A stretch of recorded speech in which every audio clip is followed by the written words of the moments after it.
Bom dia para todos que nos acompanham aqui nesse rincão. Bom dia também a quem nos acompanha aí pelas redes sociais da Canção Nova. Uma alegria poder estar aqui para meditar um pouco sobre a Virgem Maria, a nossa mãe, a mãe de Deus, a mãe da igreja e a nossa mãe.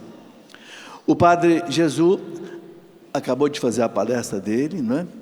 E falou bastante sobre a consagração à Nossa Senhora. Eu gostaria de começar também por aí, porque em 1994, há 31 anos atrás, eu fiz a minha consagração à Nossa Senhora pelo método de São Luís de Montfort. Faz 31 anos. E eu me lembro que mudou a minha vida. Inclusive, no ano de 95, ano seguinte, eu escrevi esse livro, A Mulher do Apocalipse. E até contei para o Padre Jonas, na época, que eu tinha escrito esse livro, e eu ia chamar o livro de As 12 Coroas, as 12 Estrelas da Coroa de Glórias da Virgem Maria, porque o livro tem 12 capítulos. O Padre Jonas disse, não vamos chamar de 12 estrelas, não, vamos chamar de A Mulher do Apocalipse. Ele deu o nome para esse livro. Tanto é que ele fez a apresentação do livro também. Exatamente há 30 anos atrás. Foi exatamente no dia fevereiro de 95, né, que o Padre Jonas me lembra direitinho essa conversa que eu tive com ele. Então, eu recomendo a vocês, quem puder ler o livro, o Tratado da Verdadeira Devoção à Virgem Santíssima, de São Luís de Montfort, que tem aqui na Canção Nova, leia e faça a sua consagração. Eu tenho certeza que a sua vida vai mudar. A minha vida mudou. Eu penso que tudo que eu pude fazer nesses 30 anos, depois disso, tem muito a ver com essa consagração.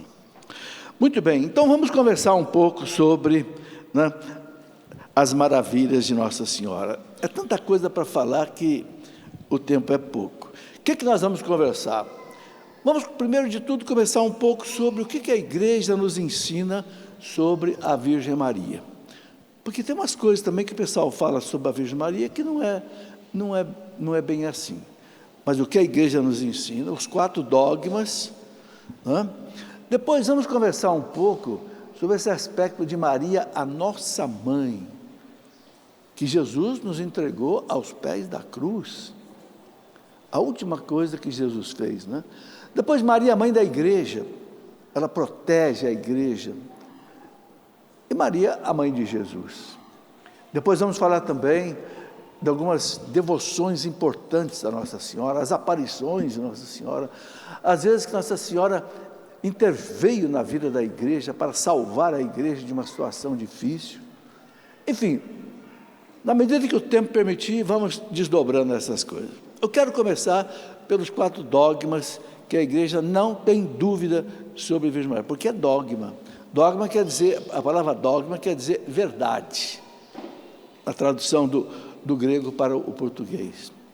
Então, o primeiro dogma de Nossa Senhora, o mais importante talvez, é Nossa Senhora, Mãe de Deus.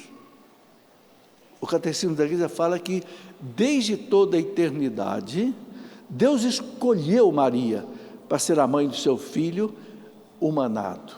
Deus humanado, o Verbo feito homem. É claro que Deus escolheu a melhor mulher, né? Eu e você não podemos escolher a nossa mãe, né? Mas temos uma mãe boa, né? Mas Deus pôde escolher a mãe dele. Então, claro que escolheu, assim como pode escolher também seu pai, né? São José, embora seja pai adotivo, pai legal, nutrício, claro que escolheu o melhor homem também. Por isso que São José e a Virgem Maria são pai e mãe da igreja. Em 1870, o Papa Pio IX proclamou São José patrono da igreja. Por isso que eu penso que todas as igrejas, capelas, têm que ter a imagem de Nossa Senhora e de São José. Pode ter outras imagens, mas essas duas não podem faltar. Porque são os pais da igreja. Pai no sentido de protetores. Isso é muito importante. Então, já que Deus escolheu Nossa Senhora para ser a mãe do seu filho, e claro que, infelizmente, houve uma heresia muito grande, lá no ano 431, um patriarca de Constantinopla, importante, Nestório, começou a dizer que Maria não era a mãe de Deus, era a mãe do homem Jesus. Como se existisse dois Jesus, um Jesus que é homem e um Jesus que é Deus. A igreja disse não, aí a igreja teve que realizar um concílio ecumênico na cidade de Éfeso. Por quê? Porque Nossa Senhora morou em Éfeso com São João. Tem uma peregrinação da Canção Nova que passa lá em Éfeso, hoje é na Turquia. Eu tive a oportunidade de ter umas 3 vezes lá, inclusive tem um santuário mariano. É impressionante que, embora seja um país muçulmano, eles respeitam esse santuário de Nossa Senhora. Porque o Alcorão, ou Corão do Maomé, diz que Maria é a única... Veja, Maomé escreveu no Corão dele que Maria é a única mulher que não foi tocada pelo demônio. É impressionante, por isso eles respeitam. Nossa Senhora morou em Éfeso com São João. Tem uma casinha lá no alto da montanha, né, que foi uma santa da igreja, uma beata que teve essa visão, né, Ana Catarina Emmerich. Ela teve uma visão da casinha de Nossa Senhora e contou para os arqueólogos. E eles foram procurar e encontraram a casinha que Nossa Senhora morou, está lá. Quem vai a Éfeso, né? E Éfeso era uma cidade importantíssima na época do Império Romano, era a capital da província romana da Ásia Menor. Então São João morou ali com ela. E aí, por isso que o concílio foi realizado em Éfeso, onde existe até hoje ruínas desta igreja onde aconteceu esse concílio. E ali o concílio definiu: Maria é Theotokos. Falava-se o grego ali. Theo, Deus, Tokos, mãe. Maria, mãe de Deus. Jesus é Deus. Então, ponto final. Infelizmente, nossos irmãos protestantes não chamam Maria mãe de Deus. Falam Maria mãe de Jesus. Como se Jesus não fosse Deus.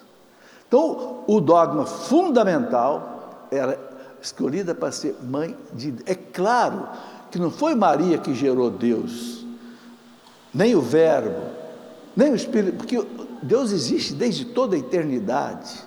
Deus não tem princípio, não tem fim, Deus é eterno. Mas a partir do momento que o Verbo, Deus, se fez homem, São Bernardo dizia, o Verbo humanado, ele teve que ter uma mãe, porque um homem não nasce a não ser de uma mãe. Então ele é mãe de Deus. Por causa disso, vem o segundo dogma, a Imaculada Conceição. Claro, se Deus escolheu essa mulher para ser mãe do seu filho, essa mulher não podia ter o pecado original, porque o pecado original significa o quê? Você ser cativo do demônio. Por isso que nós temos que ser batizados, porque o batismo anula o pecado original, anula essa dependência do demônio. Então, Deus preservou Maria do pecado original. Então, o Papa Pio IX, né, em 1854, ele proclamou solenemente o dogma, né, por uma bula pontifícia chamada Ineffabilis Deus. Ele proclamou o dogma que Nossa Senhora foi concebida sem o pecado original, por méritos da morte do seu filho na cruz. Veja que interessante que o Papa diz. Ela não foi isenta do pecado original sem uma causa, a morte do seu filho na cruz, o sangue do seu filho na cruz. Alguém pode perguntar assim, mas peraí, Jesus não existia ainda, é a mãe que estava sendo concebida no seio de santa da sua mãe, né? É que para Deus, gente, não existe o tempo. Para nós, Jesus não existia ainda, mas para Deus não existe passado e futuro, para Deus só existe o presente. Tem um teólogo chamado Karl Rahner, que diz que Deus é um instante que não passa. Dá para entender? Um instante que não passa. Ou seja, tudo que é passado, tudo que é futuro para Deus é presente. Então o que Deus fez? Ele antecipou para a Virgem Maria ser isenta do pecado. Nós fomos isentos do pecado original pelo batismo. Então, aqui uma comparação para você entender. A gente pode ficar livre de uma doença de duas maneiras. Ou você contraiu a doença e fez um tratamento, um antibiótico e tal, ou então você toma uma vacina, para você não pegar a doença. Maria não precisou ser curada do pecado, ela não teve o pecado, porque Deus como que vacinou Maria contra o pecado, pelo sangue de Jesus. Então, isso equivale a dizer que nós fomos salvos por Jesus e Maria também foi salva por Jesus. Só que ela foi salva antes do pecado atingi-la. O pecado nunca atingiu. É interessante que Santo Agostinho, já no século IV, 300 e pouco, Santo Agostinho dizia nem pensar que a mãe de Deus pudesse ter um pecado original. Seria uma tremenda ofensa ao Filho que é Deus. Como é que a mãe daquele que é Deus pode ser cativa do demônio? Santo Agostinho diz, mas nem pensar. Então, esse é o segundo dogma. O primeiro, a mãe de Deus. O segundo, imaculada. Agora, veja que coisa bonita. Isso o Papa proclamou no ano de 1854. 4 anos depois, 1958, o que aconteceu? Nossa Senhora começa a aparecer em Lourdes, na gruta de Massabielle, lá da França, né? A Bernadette Soubirous, a menininha que não sabia nem o francês, ela falava um dialeto da região. E Nossa Senhora apareceu para ela e disse, peça ao padre, Peimorale, que construa aqui uma capela, que daqui eu quero distribuir as minhas bênçãos. A França estava numa situação muito difícil na época. A pobrezinha foi conversar com o padre, e o padre não entendeu, não aceitou. Olha, diga para essa senhora que está aparecendo para você, dizer qual é o nome dela primeiro. Depois eu vou pensar no assunto. E a pobrezinha foi lá e disse, tinha 10 aninhos de idade, e disse para Nossa Senhora, o padre quer saber seu nome. Ela disse, tudo bem, na última aparição eu vou dizer meu nome. E aí na última aparição ela disse, Je suis l'Immaculée Conception. Em francês, eu sou a Imaculada Conceição. Bernadette não entendeu nada, ela não falava francês. Ela foi conversar com o padre repetindo, Je suis l'Immaculée Conception, Je suis l'Immaculée, para não esquecer. Quando chegou e disse para o padre, padre, o nome da mulher é esse, eu sou a Imaculada Conceição. Aí o padre bambeou as pernas, né? Porque o padre sabia que 4 anos antes, o Papa tinha proclamado como dogma de fé. Olha que beleza, gente. Nossa Senhora desceu à terra para ensinar para nós 3 coisas. Primeiro, o pecado original existe. Segundo, ela não tem o pecado original. E terceiro, o Papa não erra. Veio para dizer essas 3 coisas para nós. Resultado, hoje você tem em Lourdes um dos maiores santuários marianos do mundo, repleto de milagres. Nossa Senhora ainda fez aparecer aquela água milagrosa, mandou Bernadette cavar aí aos pés da gruta. Quem vai lá vê essa água correndo ainda hoje, e você pode até se banhar nessas águas. Quantas e quantas pessoas foram curadas ali nessa água, né? Impressionante. Então, Nossa Senhora desceu do céu para dizer, Je suis l'Immaculée Conception, eu sou a Imaculada, eu não tenho o pecado original. Que coisa bonita, gente, é a mãe de Deus. Bom, aí tem um terceiro dogma, que é o dogma da virgindade perpétua da Virgem Maria. Esse talvez seja difícil para muita gente entender. Como é que Nossa Senhora dá a luz e continua virgem? Tanto o catecismo da igreja, citando Santo Agostinho, diz assim, Maria é virgem perpétua. Essa palavra está no catecismo da igreja. Virgem antes, durante e depois do parto. O parto de Maria não quebrou a sua integridade, diz o catecismo, aumentou ainda mais. Continuou mais virgem ainda. Alguém pode dizer, mas para que isso? Uma mulher qualquer que dá à luz, e claro, deixa de ser virgem, Isso é ruim? Não, isso é maravilhoso. Mas o que Deus quis colocar como sinal da virgindade de Maria? Gente, esse dogma foi proclamado na cidade de Capua, na Itália, lá pelo ano 300 e pouco, por um papa da igreja. E a igreja nunca, tanto é que vocês vão encontrar todos os escritos dos santos, eles chamam de a Virgem Maria. A Virgem Maria. Eu acho que é o título mais bonito que a gente pode dar para Nossa Senhora. O que Deus quis mostrar com esse sinal? É apenas um sinal. O profeta Isaías já tinha anunciado. O profeta Isaías, lá no capítulo 7, versículo 14, Isaías fala: eis que uma virgem conceberá. Esse é um sinal. Sinal do quê? Do Emanuel, do Deus que vai viver conosco.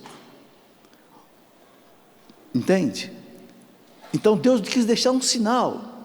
Santo Agostinho dizia assim: para aquele que é extraordinário, todas as coisas são excepcionais. Jesus é extraordinário, porque não é um homem simplesmente, é um homem que é filho de Deus, é um homem que é Deus. Então para ele tudo é extraordinário na vida de Jesus, porque ele é excepcional. Santo Agostinho diz. Então, o parto dele foi um parto que manteve a mãe virgem, como um sinal. Então, na concepção, não houve a participação de um homem, obra do Espírito Santo. O parto virginal, e depois ela continuou virgem. Tem um santo doutor da igreja, que eu gosto muito dessa palavra dele, São Cirilo de Jerusalém, que é lá do século IV. São Cirilo de Jerusalém diz assim: por que vocês estranham a Virgem Maria ser virgem perpétua? É a coisa mais fácil que tem do mundo para Deus, porque para Deus nada é impossível. Ele fala assim: a luz não atravessa a vidraça de um lado para o outro sem quebrar a vidraça. Por que o verbo não pôde entrar e sair no seio da mãe sem rasgar as paredes? Olha que bonito. A Deus nada é impossível. Deus quis deixar esse sinal. Não quer dizer que as mulheres, por darem à luz ou conceberem, por não ser virgem, tem alguma coisa de errado. Nada, absolutamente perfeito, é a obra de Deus. Mas Deus quis deixar um sinal. Este é o Emanuel, Deus conosco. E o quarto dogma é o dogma da Virgem Maria assunta ao céu de corpo e alma, que foi proclamado faz pouco tempo, né? Quem que proclamou esse dogma solenemente? Papa Pio XII, que eu conheci assim, né? Na época pelo rádio, nem televisão não tinha na época ainda, né? Mas eu me lembro do Papa Pio XII, um Papa extraordinário. Ele proclamou no dia 1º de novembro de 1950, através de uma bula pontifícia, Munificientissimus Deus, ele proclamou Maria. Ao término da sua vida terrena, foi elevada ao céu de corpo e de alma. Aí tem uma série justificativa, né? O Papa diz: aquela Virgem Santíssima, que gerou na sua carne o Filho de Deus, esta sua carne não podia se corromper na terra. Então Deus a ressuscitou. A igreja acredita que Nossa Senhora morreu. Não fala em morte, fala em dormição. Desde o século II, século III, tinha uma festa na antiguidade que se chamava Dormitio de Maria, a dormição de Maria. Deus a ressuscitou e levou para o céu de corpo e de alma. Essa é a fé da igreja, essa é a nossa fé. Hoje Maria no céu é nossa intercessora diante de Deus. Esse é um ponto fundamental, gente, de acreditar. Maria está sentada ao lado de Deus, né? A igreja canta vestida de ouro, ouro de Ofir, à direita do rei, né? Então um salmo que fala assim, fazendo o quê? Intercedendo por nós sem cessar. Ela não deixa de interceder por nós. Maria é nossa mãe. Então esse dogma da Imaculada, da Assunção de Nossa Senhora ao céu, ensina para nós o seguinte: primeiro, o céu existe.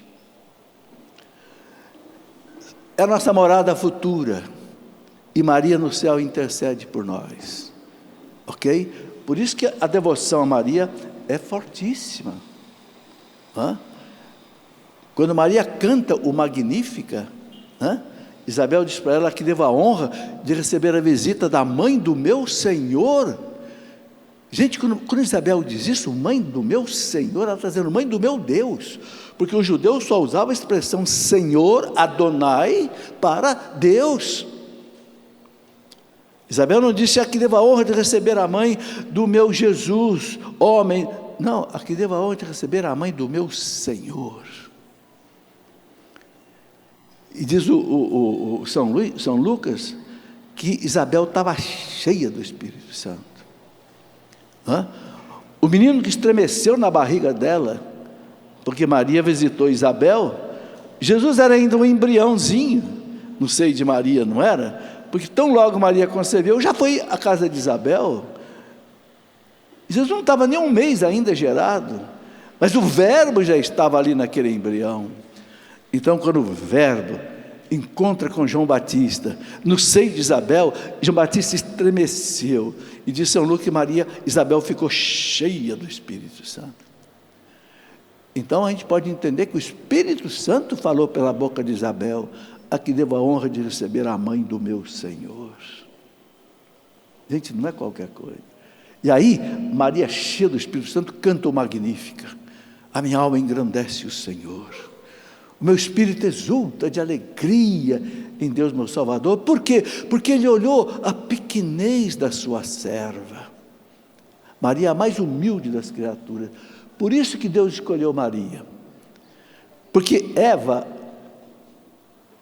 foi soberba, foi orgulhosa, quis ser como Deus, que o demônio soprou no ouvido dela. E levou para o Adão, que também desobedeceu a Deus, e jogaram a humanidade nas trevas, né? Então Deus precisou de um novo Adão, Jesus, e uma nova Eva, Maria, para resgatar a humanidade, salvar a humanidade. Mas essa mulher tinha que ser humilde. E é impressionante, gente, não teve mulher. Ela canta no Magnífico, porque Ele olhou para a pequenez, a humildade da sua serva. Maria não disse: Ele olhou para a santidade da sua serva. Maria olhou para a virgindade não, Deus olhou para a humildade da sua serva. Porque foi pela humildade que Jesus salvou a humanidade. Jesus se fez humilde até a morte de cruz. A honra que Adão não quis prestar a Deus, Jesus prestou até o fundo da sua alma. Que coisa maravilhosa, né? Então, Maria. E depois, aos pés da cruz, que coisa maravilhosa. Jesus teve 3 horas pregado na cruz. Vocês imaginam o que é isso? Você ficar pendurado por 3 pregos numa cruz. Ali Jesus disse aquelas 7 palavras: meu Deus, por que me abandonaste? Disse ao bom ladrão: ainda hoje você vai estar comigo no paraíso. Disse todas aquelas 7 palavras. Antes de morrer, ele diz o quê? Consumatum est. Tudo está consumado. Pai, cumpri toda a missão que o Senhor me deu. Nas tuas mãos eu entrego o meu espírito. Mas antes, o que ele fez? Viu ali João e viu ali Maria.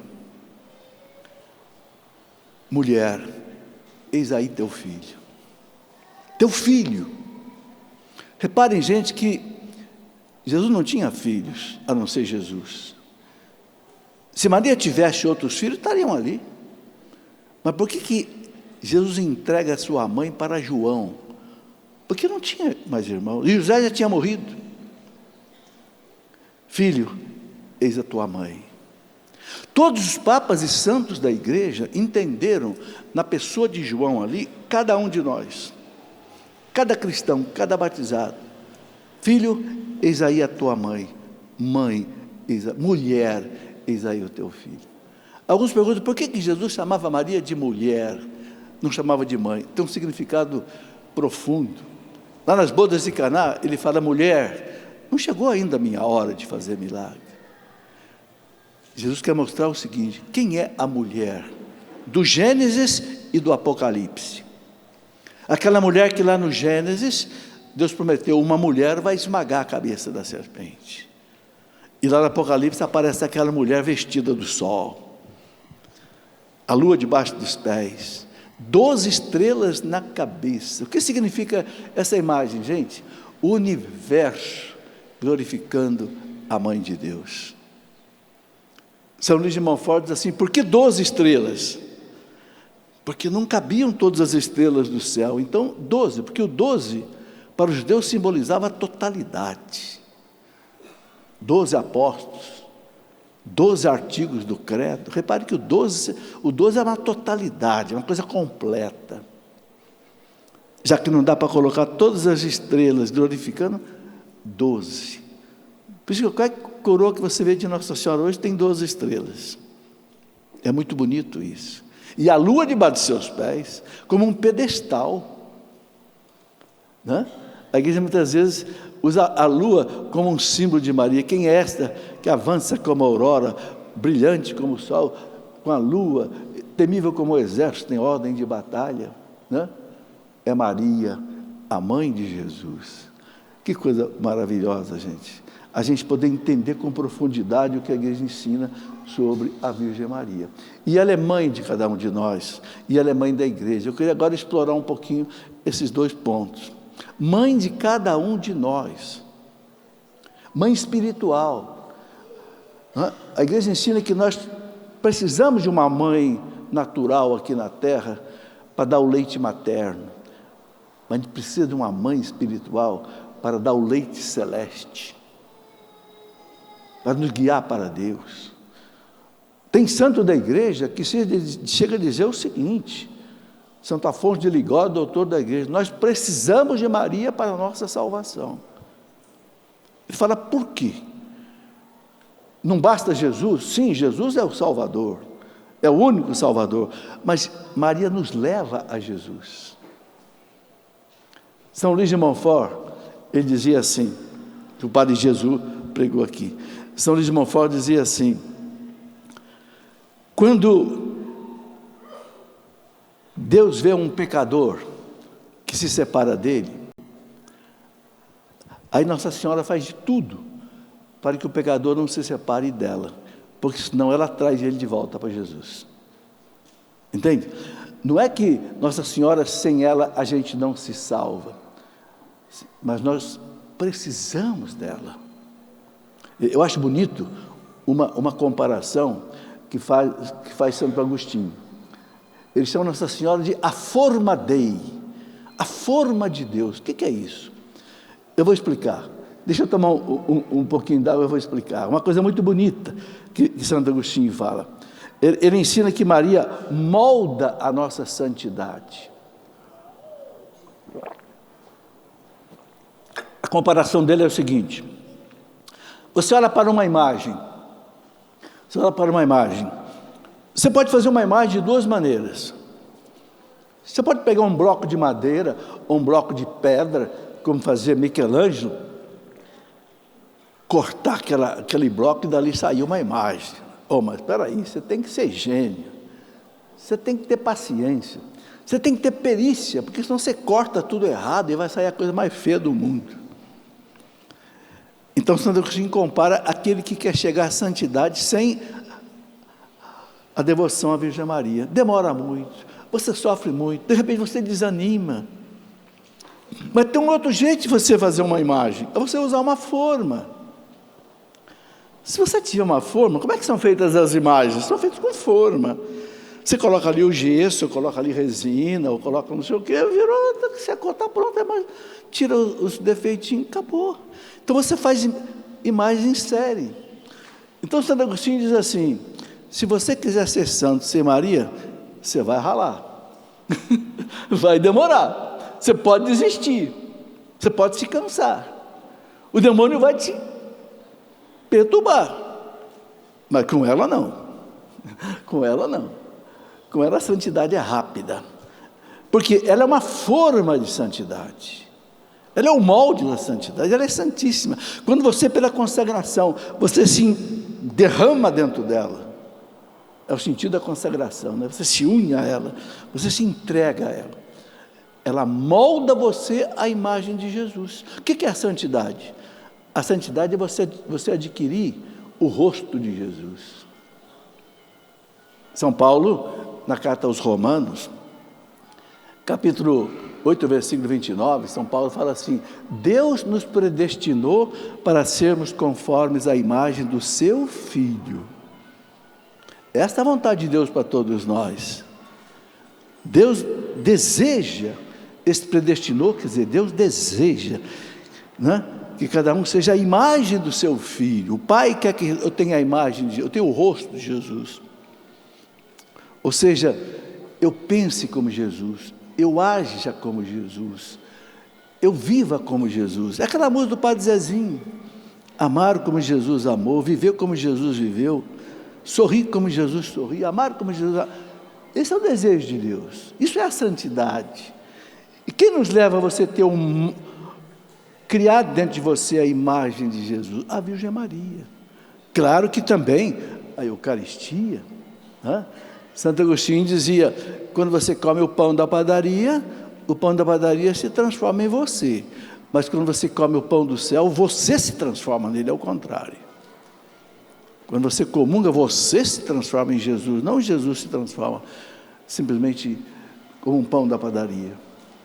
Então, Maria, nossa mãe, guia espiritual.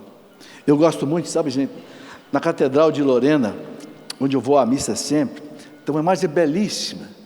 Quem entra na Catedral de Lorena, do lado direito, na capelinha da direita, tem uma imagem belíssima de Nossa Senhora, que veio da Europa, Nossa Senhora da Guia, uma imagem grande, tamanho natural, Nossa Senhora da Guia.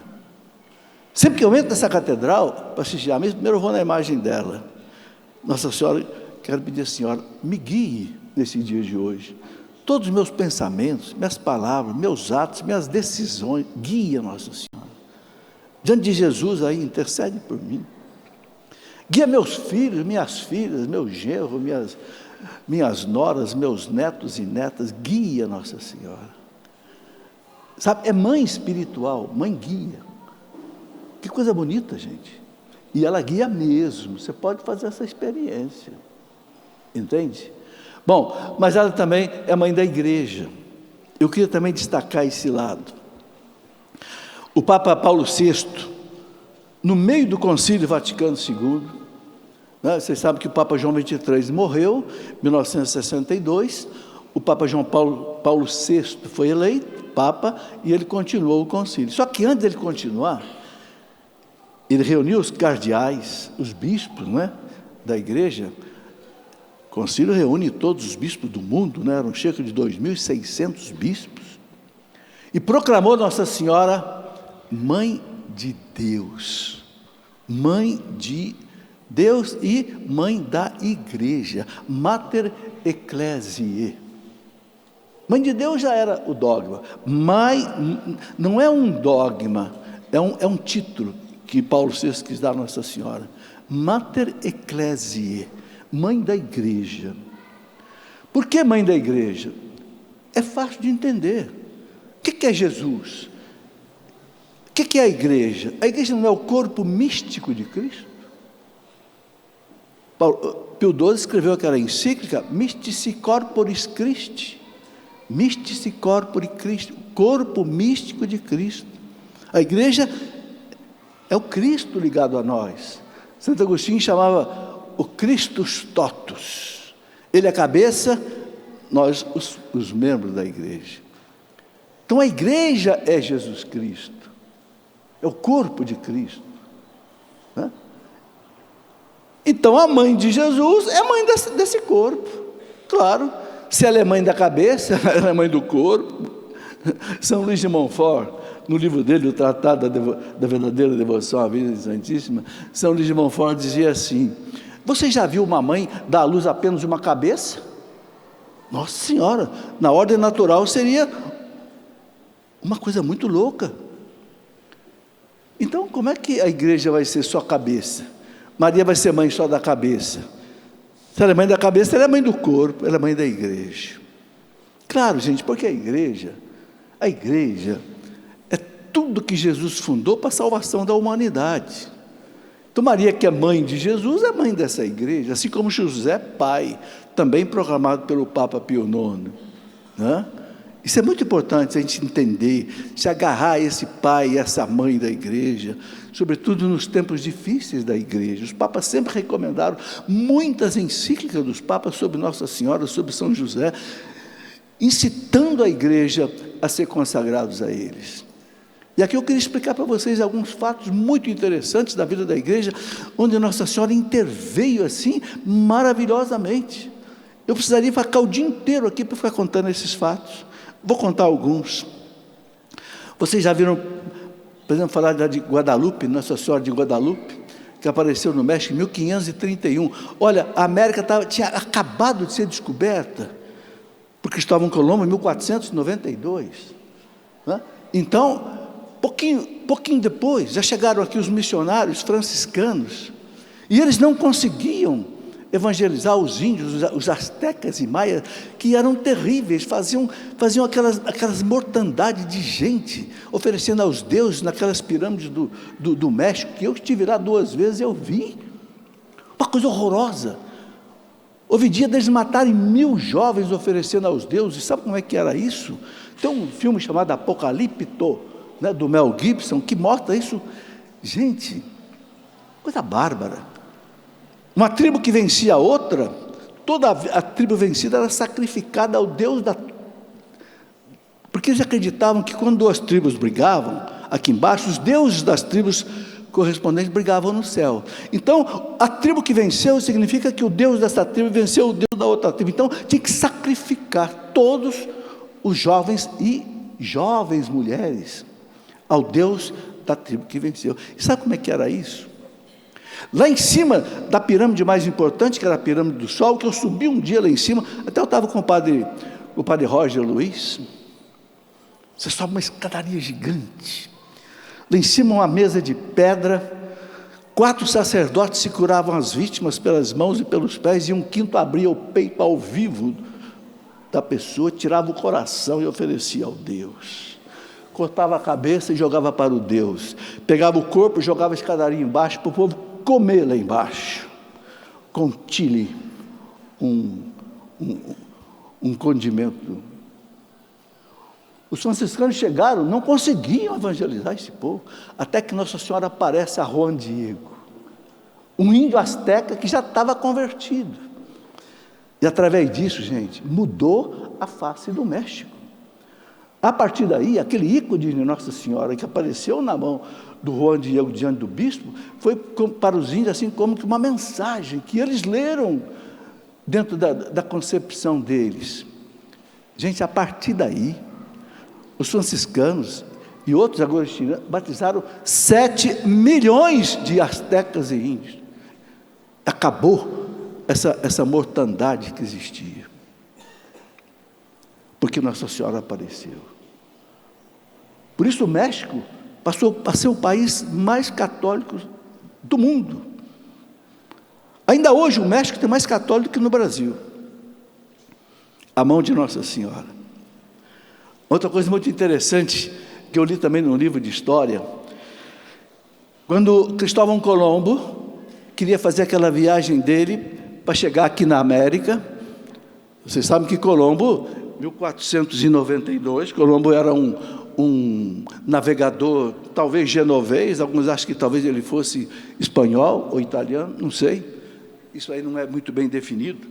Mas o Colombo, ele conhecia as viagens de Marco Polo, aquele navegador genovês que já tinha caminhado muito, e vocês sabem que os muçulmanos tinham dominado Constantinopla, e o tráfico do Oriente, através do Mar Negro, para chegar no Mar Mediterrâneo, estava fechado pelos muçulmanos. Então Colombo disse, já sei, ao invés de... E aí tinha que fazer o caminho pelo sul da África, né?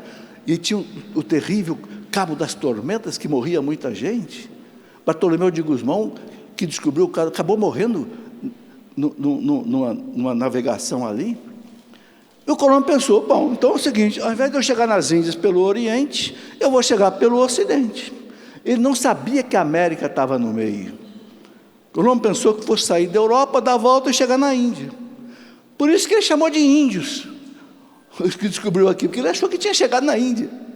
Só que tem uma coisa, gente, Colombo não tinha dinheiro para fazer essa viagem, ele precisava de 3 caravelas. Vocês imaginam enfrentar um mar aberto, sem saber onde é que você ia chegar e quando e nunca. Só o Estado podia bancar uma coisa dessa. Então ele foi nos reis de Portugal, os reis de Portugal não acreditaram. Foi nos reis da Espanha, Fernando e Isabel estavam em guerra contra os muçulmanos em Granada, e também não.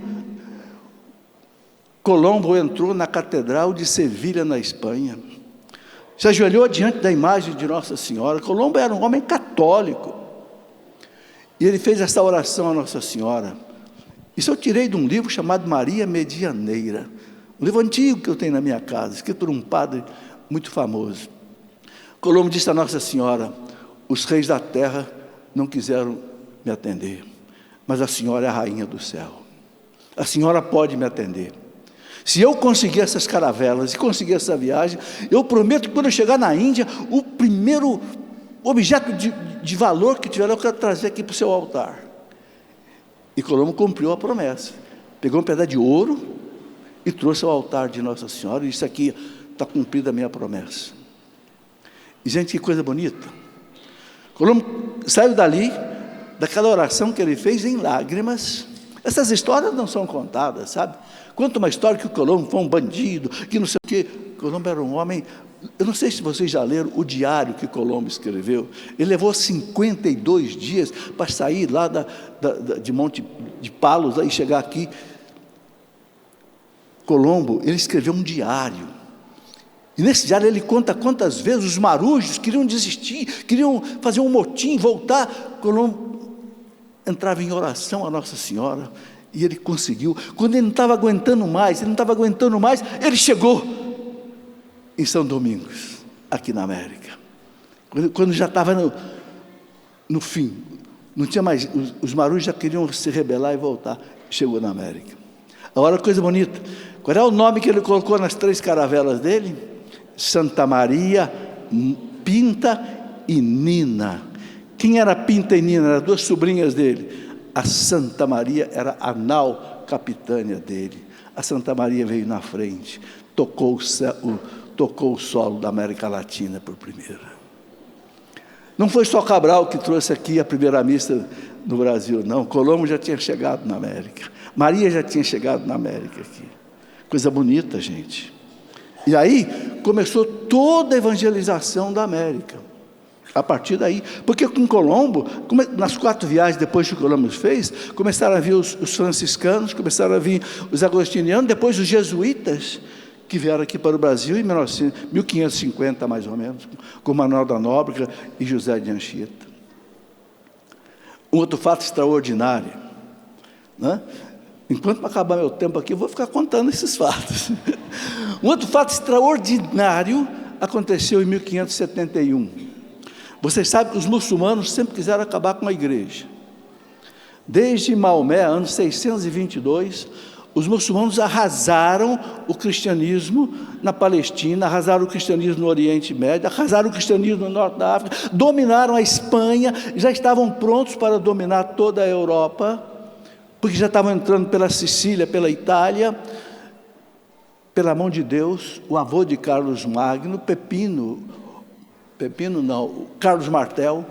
Carlos Martel venceu os muçulmanos na França já, na cidade de Béziers, em 732, porque eles saíram da Espanha e queriam entrar na França. Se eles dominassem a Europa seria muçulmana. E essas investidas dos muçulmanos sobre a Europa não teve fim até hoje, hein? Até hoje. 1571, os muçulmanos armaram uma armada com 300 barcos de guerra, 1571, para invadir a Europa a partir do mar de Lepanto, na Grécia. O Papa São Pio V e a cristandade estremeceu. E o Papa convocou uma cruzada para defender a Europa, legítima defesa, claro.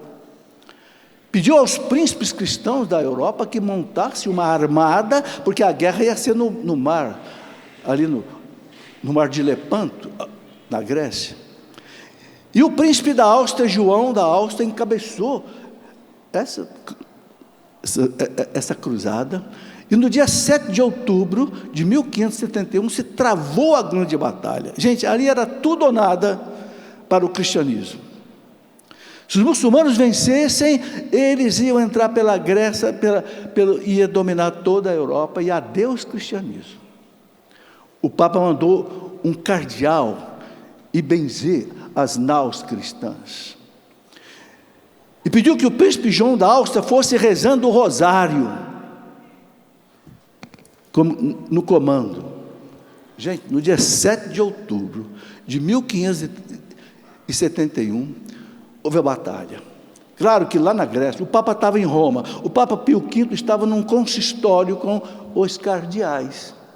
Num certo momento, o Papa teve um sentimento, ele levantou, abriu a janela da sala do Vaticano e disse: vencemos a batalha, estamos livres do perigo.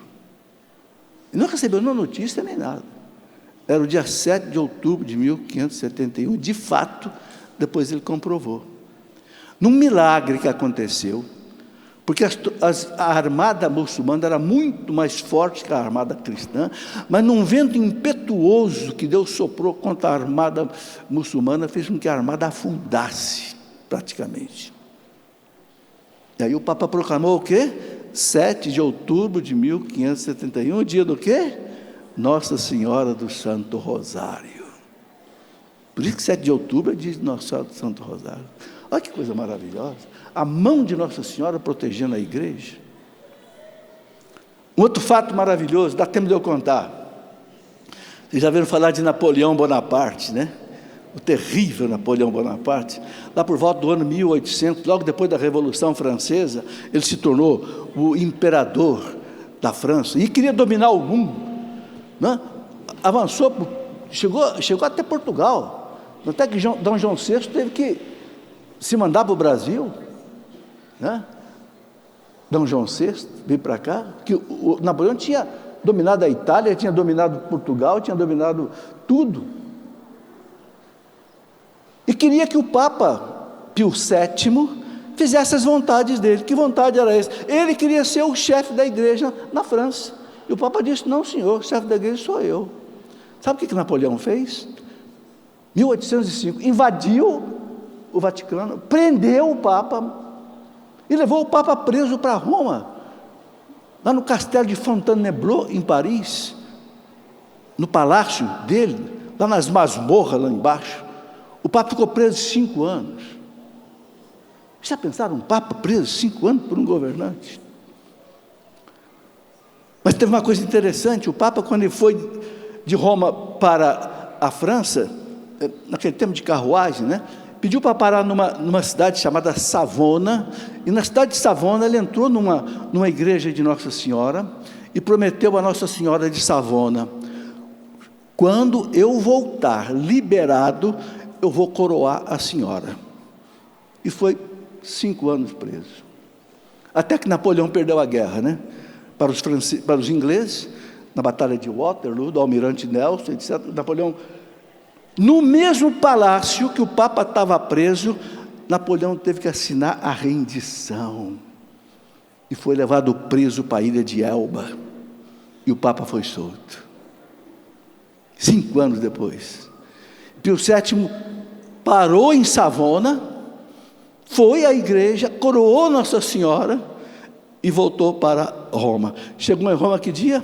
24 de maio de 1815. E o que ele fez? Proclamou 24 de maio, dia de Nossa Senhora Auxiliadora, porque ele disse: é auxiliadora dos cristãos. Vocês estão vendo, gente? Que coisa maravilhosa. Salvou o Papa. Salvando o Papa, você salva a igreja, né? Das garras de Napoleão Bonaparte. E aí, gente, tem muito mais histórias. Esse livro que eu escrevi, A Mulher do Apocalipse, eu conto mais histórias ainda. Por hora só, um grande abraço a vocês, que Deus os abençoe. Amém.